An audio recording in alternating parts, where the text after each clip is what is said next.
Hello everyone, welcome to our YouTube channel. हमारा आज का सेशन है मॉडल पेपर पे और हम कह सकते हैं सैम्पल पेपर पे। हमने मॉडल पेपर और सैम्पल पेपर बहुत सारे वैसे तो अपलोड किए हैं और आज हमारा नेक्स्ट जो मॉडल पेपर है ये बहुत इंपॉर्टेंट होने वाला एग्जाम पॉइंट ऑफ व्यू से, क्योंकि इसमें जो क्वेश्चंस हैं वो बिल्कुल एज पर एनटीए बेस्ड है। तो हर एक यूनिवर्सिटी, चाहे वो लखनऊ यूनिवर्सिटी हो, दिल्ली यूनिवर्सिटी हो या सीयूईटी की प्रिपरेशन आप करो, हर एक यूनिवर्सिटी के लिए क्वेश्चंस बहुत रेलेवेंट है। तो इनकी प्रिपरेशन आप बहुत अच्छे से कर लेना और आज की क्लास की पीडीएफ भी हम अवेलेबल कराएंगे हमारे टेलीग्राम चैनल पर। इसकी लिंक भी आपको डिस्क्रिप्शन बॉक्स में दी गई है। तो चलो फिर जल्दी से अपना आज का सेशन स्टार्ट करते हैं। एंड सीयूईटी स्टूडेंट्स के लिए हम बता दें कि जिन्होंने पूरी टेस्ट सीरीज़ की पैकेज नहीं परचेज किया है उनकी कन्वीनियंस के लिए हमने 30th एंड 31st को 2 टेस्ट कंडक्ट किए हैं। ये बिल्कुल लास्ट मोमेंट प्रिपरेशन के लिए होगी, खुद को जज करने के लिए होगी कि क्या लेवल की आपकी प्रिपरेशन है। अगर आप इस टेस्ट के लिए एनरोल कराना चाहते हो तो हमारे व्हाट्सएप नंबर पे या टेलीग्राम पे आप हमसे कनेक्ट कर सकते हो, हम इसका पूरा प्रोसीजर आपको बता देंगे। तो चलो फिर जल्दी से अपना आज का सेशन स्टार्ट करते हैं। हमारे पास सबसे पहला क्वेश्चन है, विच of the following is not a method for calculating और एसर्टेनिंग अमाउंट ऑफ पीसी। अब पीसी के कैलकुलेशन की बात करें तो नेट पेमेंट मेथड तो है, नेट एसेट मेथड भी है, शेयर एक्सचेंज मेथड। अब आप बोलोगे कि मैम शेयर एक्सचेंज मेथड कौन सा है, तो इस मेथड को ना हम लोग इंट्रिंसिक वैल्यू मेथड के नाम से भी जानते हैं। बट ग्रॉस रिसीट मेथड ये कोई मेथड नहीं है पीसी कैलकुलेट करने का। तो करेक्ट आंसर होगा third. Which of the following is odd one out, specific goods, unascertained goods, future goods और ascertained goods. No doubt specific, unascertained और एसर्टेन की बात करें तो जब ये हम लोग कॉन्ट्रैक्ट करते हैं तो इनकी एग्जिस्टेंस होती है, बट फ्यूचर गुड्स की बात करें तो ये भी बनना बाकी होते हैं। तो no doubt odd one out क्या होगा, third. Next, a company raises 1 lakh by issue of 1000 10% debentures of ₹100 each at a discount of 2% redeemable after 10 years. If the corporate tax rate is 40%, what would be the cost of capital? आप KD कैसे calculate करते हैं ये हमने बताया, और क्योंकि ये रिडीमेबल है तो सिंपली सबसे पहले क्या करेंगे कि बिफोर टैक्स कैलकुलेट करेंगे। ये इंटरेस्ट है plus redeemable value minus net proceed divided by number of years whole divided by redeemable value plus net proceed divided by 2। सबकी वैल्यू पुट कर देंगे और बहुत सिंपल है। अगर इंटरेस्ट की बात करें तो 100 का 10% कितना हो गया, 10। रिडीमेबल वैल्यू कितनी है, पूरी 100। नेट प्रोसीड कितनी है, आफ्टर 2% डिस्काउंट तो नेट प्रोसीड हो जाएगा 98। और नंबर ऑफ ईयर्स कितने साल के लिए, 10। सबकी वैल्यू पुट कर देना क्योंकि इस पर हमने डिटेल सेशन अपलोड किया हुआ है। तो जब आप लोग इसको पूरा कैलकुलेट करोगे तो यहाँ केडी आएगा बिफोर टैक्स 10.30 और हम लोग हमेशा केडी निकालते हैं आफ्टर टैक्स, तो 1 माइनस 0.40 कर देंगे क्योंकि टैक्स रेट दिया है 40%। और फर्दर इसको कैलकुलेट करके आंसर आएगा 6.18%। दैट इज करेक्ट आंसर होगा third. Next, in e commerce one of the key design elements of an effective website community, ये किसको रिफर करता है, it's layout and design, the way site enables user to user communication. अगर effective website की बात करें तो ये यूजर टू यूजर कम्युनिकेशन के लिए है। करेक्ट आंसर होगा 2। Next, the theories that explain the formation of informal groups are to include which of the following. अब इनफॉर्मल ग्रुप्स की बात कर रहा है तो प्रोपेंक्यूटी थ्योरी, सिमिलैरिटी और बैलेंस थ्योरी, डिस्प्लेसमेंट थ्योरी नहीं होती, नीड फॉर अचीवमेंट थ्योरी नहीं होती। इनफॉर्मल ग्रुप्स बनते हैं पहले 2 थ्योरी में। करेक्ट आंसर होगा A and B only. Next, which 2 of the following measures of central tendency are not capable of algebraic treatment. देखो, geometric mean, arithmetic mean, harmonic mean, इसमें तो आप एल्जेब्रिक ट्रीटमेंट कर सकते हो बट मीडियन और mode में नहीं कर सकते। तो करेक्ट आंसर होगा B and D, that is correct answer होगा third. Next, which of the following is not part of the process of management audit. Identification of responsibility centre है, review of performance of responsibility centre है, organisational structure का review भी है, but investigating the depreciation method and its application on fixed asset ये management audit का process का part नहीं है। तो करेक्ट आंसर होगा 4। Next, the sum total of the values of 2 variables x and y is equal for all the observations. The value of the coefficient of correlation between x and y is. अब यहाँ क्या कह रहा है कि जो 2 variables हैं उनकी वैल्यू हर ऑब्जर्वेशन के लिए क्या है, इक्वल है। तो अब क्योंकि इन दोनों की वैल्यू इक्वल है तो दोनों वेरिएबल क्या हो रहे होंगे, परफेक्टली अपोजिट डायरेक्शन में मूव कर रहे होंगे। क्लियर। और क्योंकि अपोजिट डायरेक्शन में मूव कर रहे होंगे तो आंसर क्या होगा, perfectly negative -1। According to sale of goods act which 2 of the following are defined as good, ये क्वेश्चन हमने ऑलरेडी डिस्कस किया कि मूवेबल प्रॉपर्टी और ग्रोइंग क्रॉप्स, क्योंकि जो हमने सेल ऑफ गुड्स एक्ट के क्वेश्चन अपलोड किए थे वहाँ हमने डिस्कस किया कि actionable claim and book debt sale of goods act का पार्ट नहीं है। तो करेक्ट आंसर होगा A and B, that is correct answer होगा third. Next, which of the following statement is false? When value of correlation coefficient is 1, the two regression line coincide. ये तो सही है। The regression coefficient are independent of the change of origin and of scale. अब अगर regression coefficient की बात करें तो रिग्रेशन कोएफिशिएंट इंडिपेंडेंट है चेंज ऑफ ओरिजिन से, बट चेंज ऑफ स्केल से, दैट इज बी की वैल्यू हम लोग यहाँ पे कंसिडर करते हैं। तो करेक्ट आंसर होगा 2 की स्टेटमेंट फॉल्स है। बाकी भी दो देख लो, the sign of the regression coefficient और ऑलवेज द सेम, सही बात है। अगर बी एक्स वाई की वैल्यू, बी एक्स वाई का माइनस साइन है तो बी वाई एक्स भी माइनस में ही होगा।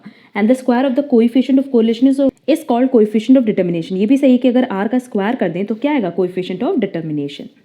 Which of the following sections of Companies Act 2013 facilitates amalgamation, absorption, reconstruction of companies? 319. Which one is odd?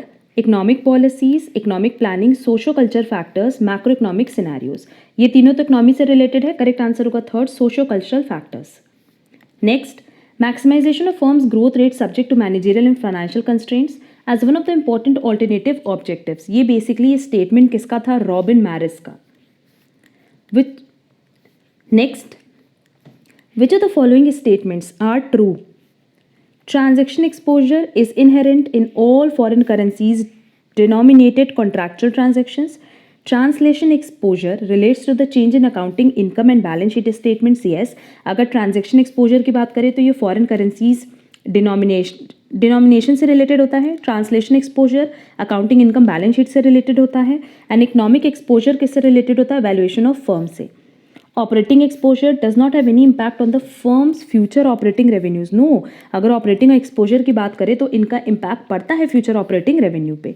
तो last statement wrong है, बाकी तीनों स्टेटमेंट करेक्ट है। तो करेक्ट आंसर होगा 4। Next, choose incorrect statement from the following. इसमें से correct statement है 273 days T bills were introduced in 2006। Next, functions of a first level of frontline supervisors are to include which of the following? To determine individual job assignment, to attend to grievances and resolve conflicts, to provide technical knowledge and guidance to workers, to supply strategic information relating to production of management. Yes, अगर frontline supervisor की बात करें तो उनकी duty ये सब है। Correct answer होगा 4, all of them. According to FEMA, foreign exchange does not include. foreign exchange में क्या नहीं आता? डिपॉजिट्स पेबल आएगा, bills of exchange drawn in Indian currency आएगा, travellers cheque drawn by institution आएगा, drafts drawn by banks outside India ये इसका part नहीं है। करेक्ट आंसर होगा 4। नेक्स्ट, गिवन बिलो 2 स्टेटमेंट्स, पहला असर्शन है और दूसरा रीजन है। Globalisation refers to the free cross border movement of goods, services, capital, information and people. ये तो स्टेटमेंट करेक्ट है। Countries are consistently evolving innovative marketing barriers that are WTO compatible. ये भी स्टेटमेंट करेक्ट है, but क्या ये reason justify कर रहा है ग्लोबलाइजेशन को? नो, ये एक अलग स्टेटमेंट है, ये एक अलग स्टेटमेंट है। तो दोनों स्टेटमेंट ट्रू है, बट रीजन करेक्ट एक्सप्लेनेशन नहीं है असर्शन का। Next, which of the following is not true about web marketers? तो as per option correct answer है ask customers to give their personal data mandatorily. कभी भी आपसे कोई पर्सनल डेटा आपका नहीं मांगता है। Which 2 of the following statements are true? A simple monopoly firm always earn super normal profit. ऐसा नहीं है, लॉन्ग रन में नॉर्मल प्रॉफिट अर्न करता है। Sweezy's King demand curve model is the best model explaining relatively more satisfactory behavior of oligopoly firm for price rigidity. ये correct है। A perfectly competitive firm price taker होता है, ये भी correct है। Firms under monopolistic competition earn only normal profits. ऐसा नहीं है, ये सुपर नॉर्मल प्रॉफिट भी अर्न करते हैं शॉर्ट टर्म में और नॉर्मल लॉस भी अर्न करते हैं शॉर्ट टर्म में। तो करेक्ट आंसर होगा B and C, that is 3rd। Next, what percentage of income from compensation on disaster is exempted from tax liability? 100%. Next, which 2 of the following measures of central tendency are not capable of algebraic treatment? Median and mode, that is correct answer होगा B and D. Next, which of the following is not a presumption about a negotiable instrument? Date है, consideration है, stamp है, but absolute and good title to the transferee ये possible नहीं है। Eden Rules 1953 is related with which of the following? ये rule related है double taxation relief से। Next, The following are the two statements regarding elasticity of demand and its measurement. On every point of the straight line demand curve, ये जो straight line demand curve है, the point elasticities are equal. No, हमने ये बताया भी है कि कहीं ED is equal to 1 होगा तो कहीं greater than 1 भी होगा, कहीं less than 1 होगा, तो ये statement गलत है. On every point of the rectangular hyperbola shaped demand curve, the point elasticities are not equal. ये भी गलत है क्योंकि जब rectangular hyperbola होता है तो ED क्या होता है, हर जगह 1 होता है. तो ये दोनों ही स्टेटमेंट क्या है, इनकरेक्ट. करेक्ट आंसर होगा 2. Both the statements are not correct. Next, which two of the following are correct in terms of rate of TDS.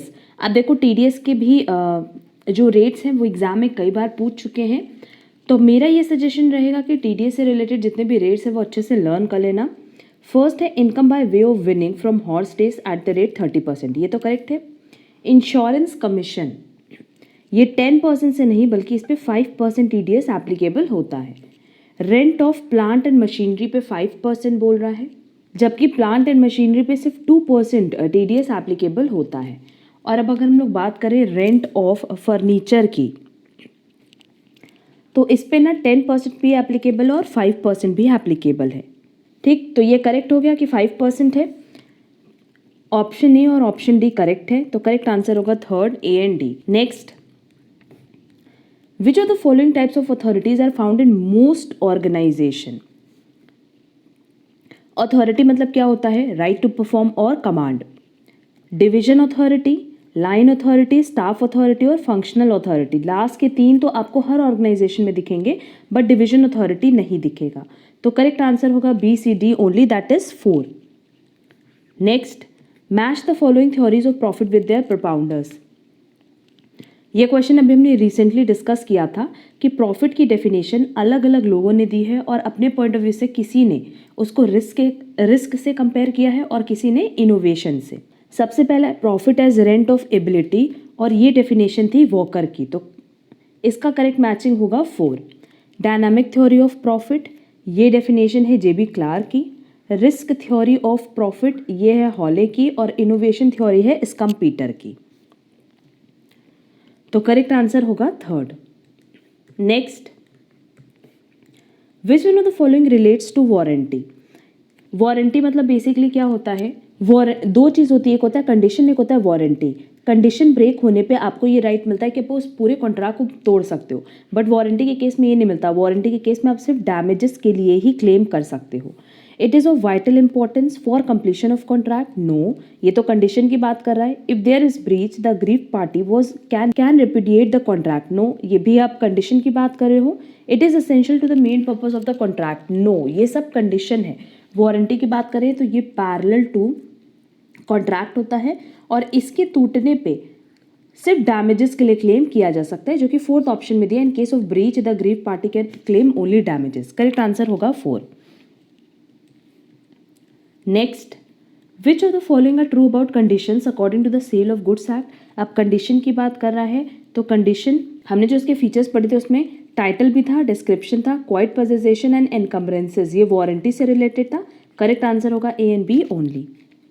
Next, NBFC that is non-banking financial companies can be classified as asset finance companies, investment companies, loan companies, foreign trade companies. NBFC की बात पूछ रहा है तो asset finance company है, investment company भी होती है, लोन कंपनी भी होती है, बट फॉरेन ट्रेड कंपनी नहीं होती.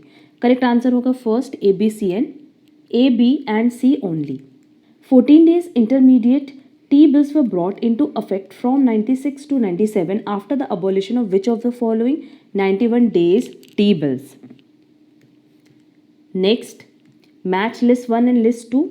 अभी देखो ऑडिट से रिलेटेड क्वेश्चन है. अब क्वालिफाइड रिपोर्ट की बात करें तो क्वालिफाइड रिपोर्ट कहाँ मिलेगा, ऑडिटर रिपोर्ट में. Examine, valuation and disclosure auditor duty, ये ड्यूटी है ऑडिटर की. Assist to records of company and its subsidiaries, ये ऑडिटर का राइट है. And misstatement in prospectus in company issue of capital, ये ऑडिटर की liabilities है. तो एज पर गिवन ऑप्शन करेक्ट आंसर होगा 2. Next, under which of the following categories a partner of the partnership firm will be assessed. अगर partner की बात करें, क्योंकि सारे पार्टनर को जोड़ के हम कहते हैं फर्म और जो ये बिजनेस चलाती है उसको हम कहते हैं फर्म नेम, तो पार्टनर को हमेशा पार्टनरशिप फर्म के थ्रू ही असेस किया जाता है, तो करेक्ट आंसर होगा third firm. Next, given below are two statement, एक असर्शन एक रीजन है, आपको बताना है कि कौन सा करेक्ट है और क्या रीजन असर्शन का प्रॉपर क्लैरिफिकेशन और एक्सप्लेनेशन है क्या।